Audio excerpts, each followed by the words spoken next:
রাত বাজে এখন 12টা 10। দেখুন ঢাকার রাস্তার এখনো কি অবস্থা। এই ঢাকা কখনো জনমানুষ শূন্য হয় না, সে রাত কি দিন, সব সময় আপনি এখানে যখন রাস্তায় বের হবেন আপনার মনে হবে যেন এই কেবলই সন্ধ্যা হলো। দেখুন রাত বলা যায় গভীর রাত, তো এখনও মানুষের কর্মব্যস্ততা, কেউ বাড়ি ফিরছে, কেউ বাসায় ফিরছে, কেউ ডিউটি শেষ করে যার যার গন্তব্যস্থলে ফিরে যাচ্ছে। আমিও আমার কর্মের প্রয়োজনে এখনো বাসায় যেতে পারি নাই, এখন যাচ্ছি বাসার দিকে।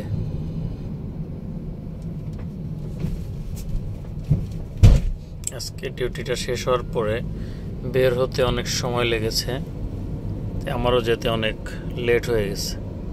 সব দিন অবশ্য হয় না, মাঝে মধ্যে এরকম হয়, হঠাৎ হঠাৎ করে হয়ে যায়, কিছুই করার নাই।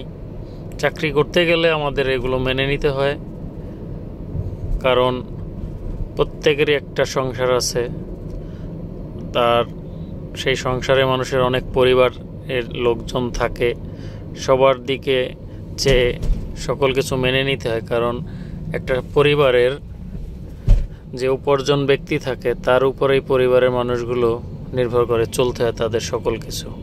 তাই অনেক জিনিস আছে আপনি মেনে নিতে না চাইলেও বাধ্য হয়েও করতে হবে, মেনে নিতে হবে, কিছু করার থাকে না।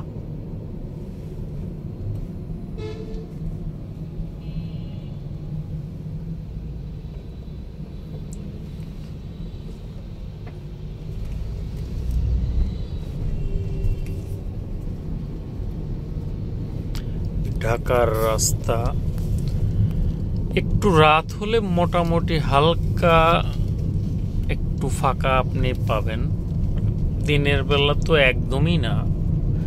যারা গ্রামে থাকেন তারা এই ঢাকা নতুন যদি আসেন তখন দিনে একরকম ঢাকা, রাতের একরকম ঢাকা, পুরো ভিন্ন চিত্র দেখতে পাবেন। আর ঢাকায় রাত যত বাড়ে মানুষের বিপদও তত বাড়ে। এখানে অনেক অঘটন রাতের বেলা ঘটে, আপনাকে এখানে অনেক সমস্যার সম্মুখীন হতে পারে।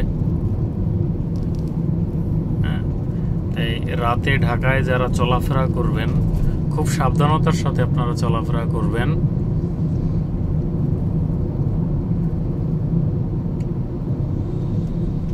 তবে ঢাকায় যদি আপনি রাতে ঘুরেন, অনেক রাস্তা আছে ফাঁকা পাওয়া যাবে, কিন্তু কিছু কিছু জায়গা আছে খুব বিজি থাকে, যেমন কারণ বাজার, যাত্রাবাড়ি, এখানে হাটই বসে রাতে, এখানের সারা রাত হাট বসবে। এখানে যত পাইকারি মাল, মাছের বাজার, এগুলো সব এই রাতের বেলায় শুরু হবে। এইসব জায়গাগুলো আপনার দিন রাত সমানই ভিড় লেগেই থাকে। কিন্তু অন্যান্য অনেক রাস্তাগুলো আছে যেগুলো ফাঁকা থাকে। আমি এখন যেটা রাস্তায় আছি এটা হচ্ছে আগারগাঁ থেকে ফার্ম গেটের দিকে যে যাওয়ার রাস্তাটা, এটা সেই রাস্তা দেখতে পাচ্ছেন।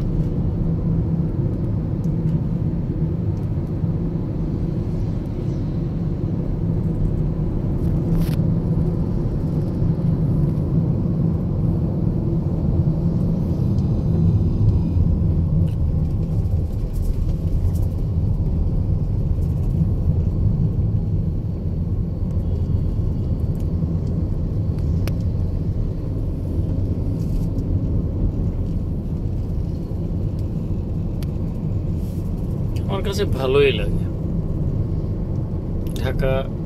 আমার কাছে দিনের থেকে রাতে ঘুরতেই অনেক ভালো লাগে। একটা জায়গা থেকে অন্য জায়গায় যেতে দিনের তুলনায় অনেক কম সময় লাগে।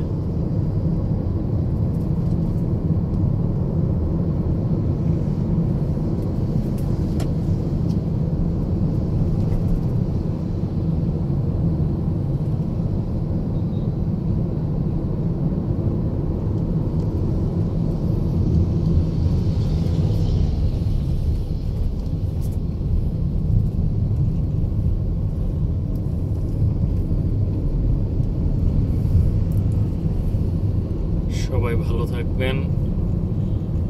আজকে